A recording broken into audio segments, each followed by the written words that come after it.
Assalamualaikum warahmatullahi wabarakatuh. Halo kawan-kawan programmer, jumpa lagi dengan saya Syugi di channel Fosalgo. Kali ini kita akan melanjutkan pembahasan kita tentang algoritma sorting. Pada part 1 dan part 2 kita sudah membahas sampai sorting menggunakan algoritma bubble sort. Pada video part 3 ini kita akan membahas sorting menggunakan algoritma selection sort. Jadi kita lihat dulu visualisasinya di sorting.at. Di sini kita pilih algoritma selection sort. Pilih 10 data saja, kemudian visualize algoritma. Jadi di dalam algoritma selection sort ini kita punya sebuah titik fix ya, yang fix. Jadi kita mulai titik fixnya dari sebelah kiri. Kemudian kita lihat di sebelah kanannya titik fix ini, apakah ada data yang lebih kecil. Jadi kita cari data minimum yang ada di sebelah kanan. Kalau di sebelah kanan ada data minimum, maka dia akan tukarkan data yang paling minimum itu ke titik ini. Tapi cara penukarannya tidak serta-merta dia langsung tukar ya. Jadi kalau dia dapat, maka dia akan tandai indeksnya. Posisi data minimum itu dia tandai. Kemudian dia cari lagi ke kanan lagi. Kalau masih ada yang lebih kecil lagi, maka dia rubah lagi, perbaharui lagi indeks dari data minimum. Kalau masih ada lagi, dia perbaharui lagi. Kita lihat animasinya seperti ini. Jadi titik fix pertama adalah 3. Dia cari data yang lebih kecil. Dapat pertama 0. Tidak ada yang lebih kecil, maka dia langsung tukar. Sekarang titik fixnya 2. Dia lihat lagi ada data yang paling kecil, dia tukar.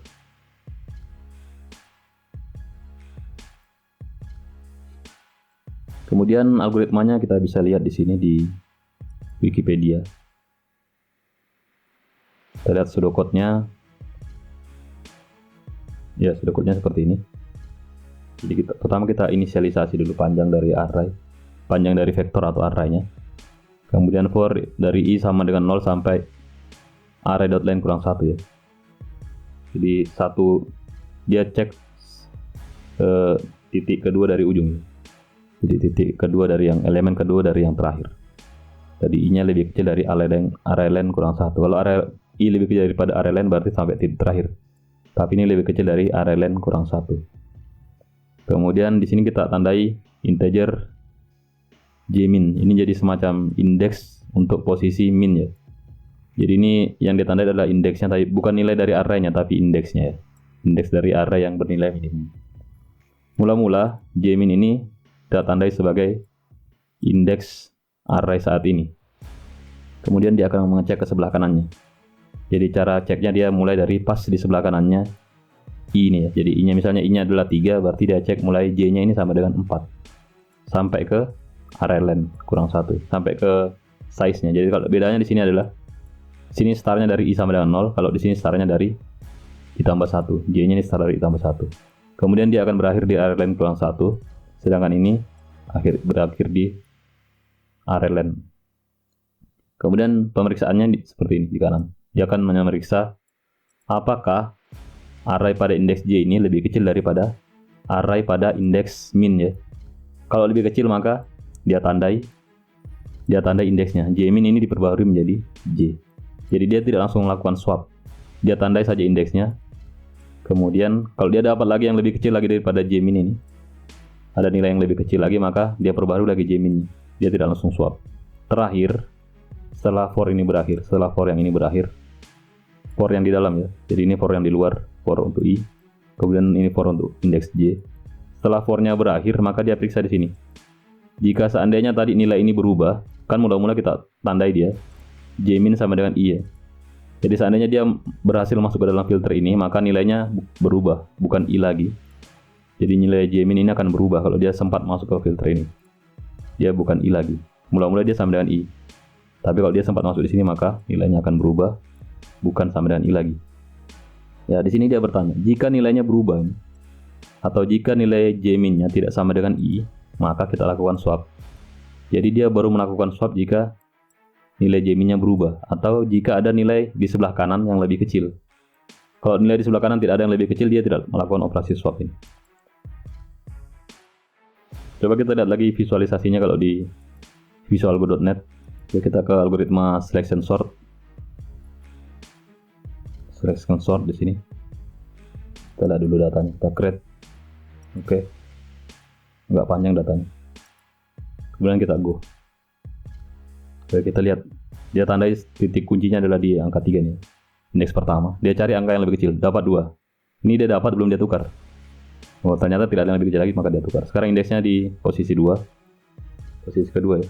Dia cari yang lebih kecil, ada dapat, belum dia tukar, tidak ada lagi yang lebih kecil. Sekarang dia tukar. Sekarang pembandingnya adalah di indeks ketiga ini. Dia cari yang lebih kecil, ada dapat pertama 5 ini. Tidak langsung ditukar ya, dapat 4 lagi. Ternyata yang 4 yang lebih kecil, seperti itu. Sampai dia terurut. Algoritmanya repeat number of element kurang 1 times.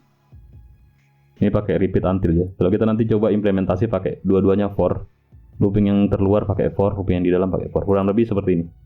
Kita akan implementasi kayak ini. Looping yang paling luar pakai for. Kemudian looping yang di dalam juga pakai for. Oke, kita langsung ke NetBeans.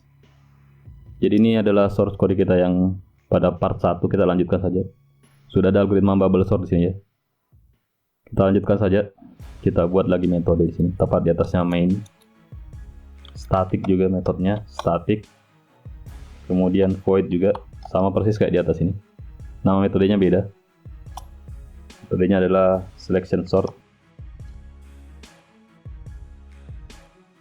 Kemudian inputnya sama, parameter inputnya sama, tipenya vektor, integer.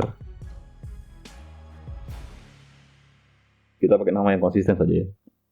Vektor juga nama parameter inputnya. Oke, sama parameter inputnya vektor juga. Outputnya juga sama void. Nama metodenya beda. Jadi pertama kita baca dulu panjang dari array dari vektornya. Panjang vektornya kita tandai sebagai variabel n. Kemudian nilainya kita ambil dari vektor titik size, vektor.size. Ini adalah panjang vektor seperti ini. Di sini dia pakai alen ya. Kita pakai variabel, nama variabelnya n. Kemudian kita lakukan for yang pertama. Jadi for pertama, looping for yang pertama dia startnya dari i sama dengan 0 sampai i lebih kecil daripada n atau alen di sini.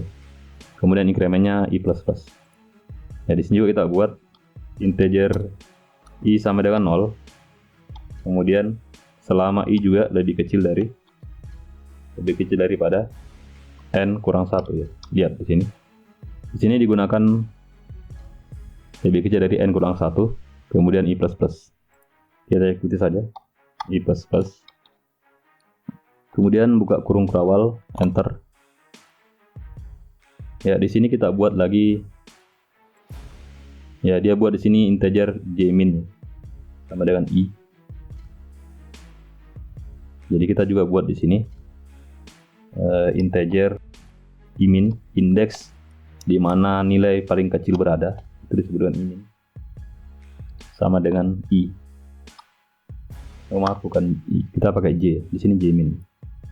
Jmin, indeks di mana j yang paling kecil berada. Kita beri nama variabelnya jmin. Kita ikuti saja jmin. Kemudian setelah ini dia akan melakukan looping untuk j, for integer j sama dengan, ya dia mulai startnya. Ya, dia startnya dari j sama dengan i tambah 1. Dan selama j lebih kecil daripada n, j++. Kita ikuti juga i sama dengan j tambah 1, i sama dengan j tambah 1.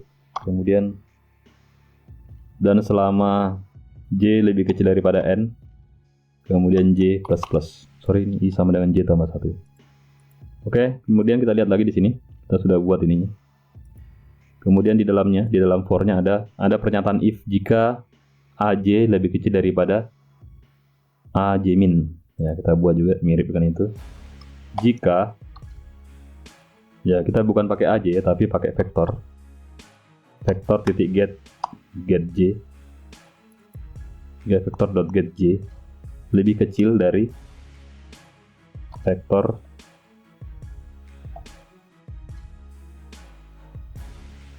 titik get jmin, maka ya jika vektor get j lebih kecil daripada vector.getJmin, maka kita akan memperbarui nilai jminnya. Jminnya sekarang menjadi j.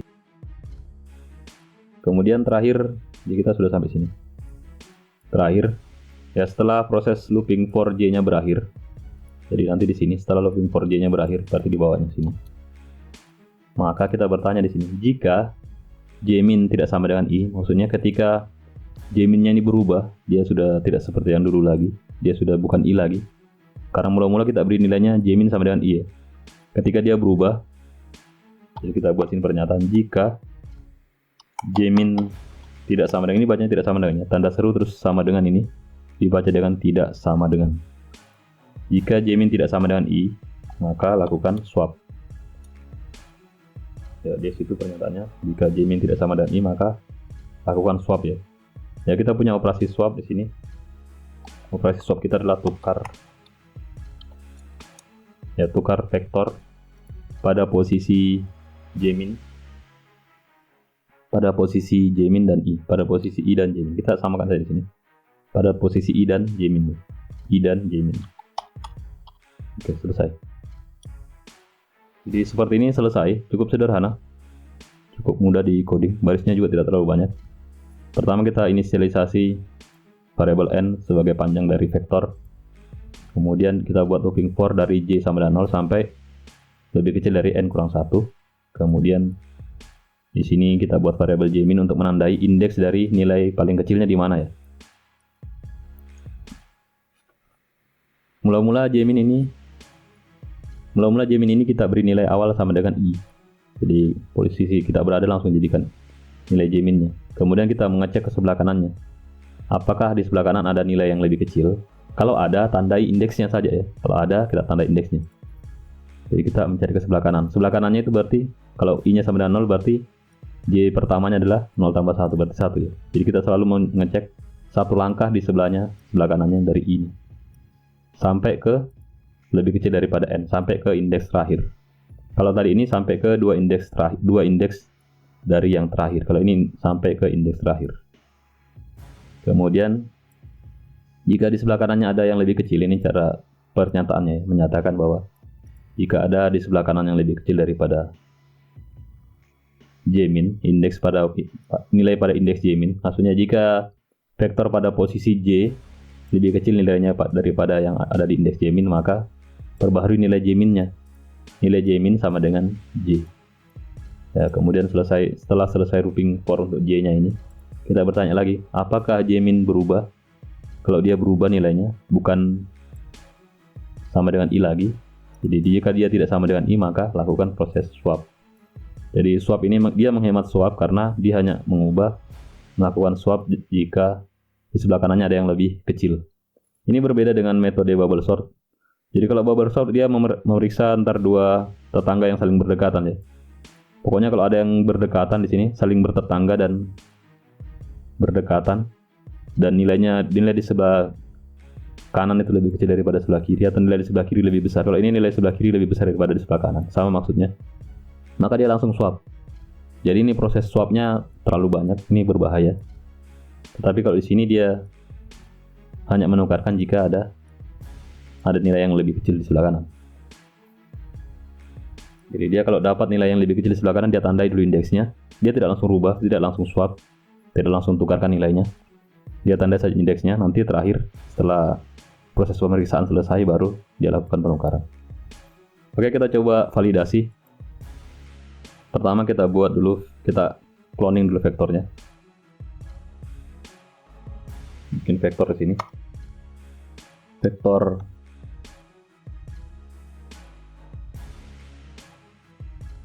data 2 sama dengan cloning data pertama. Data yang pertama. Titik koma. Kemudian kita sort dulu. Kita cetak dulu original data. Ini bisa copy saja. Copy saja ini, copy lalu dilakukan perubahan. Bubble sort ini selection sort. Select sort. Uruskan titik 2-nya supaya rapi. Ya di sini data 2, cetak data 2, di sini nanti juga data 2. Ini diganti algoritmanya. Selection sort. Di sini juga cetak data 2. Oke, kita periksa sekali lagi. Pertama kita bikin vektor data 2, hasil cloningan dari data yang original di atas ini. Kemudian kita cetak hasilnya data 2 sebelum di sorting. Kemudian kita lakukan selection sort ini. Kita sorting terus kita cetak lagi hasil. Coba kita jalankan. Sini. Ini hasil yang lalu. Kita clear dulu. Kemudian klik kanan di sini run file.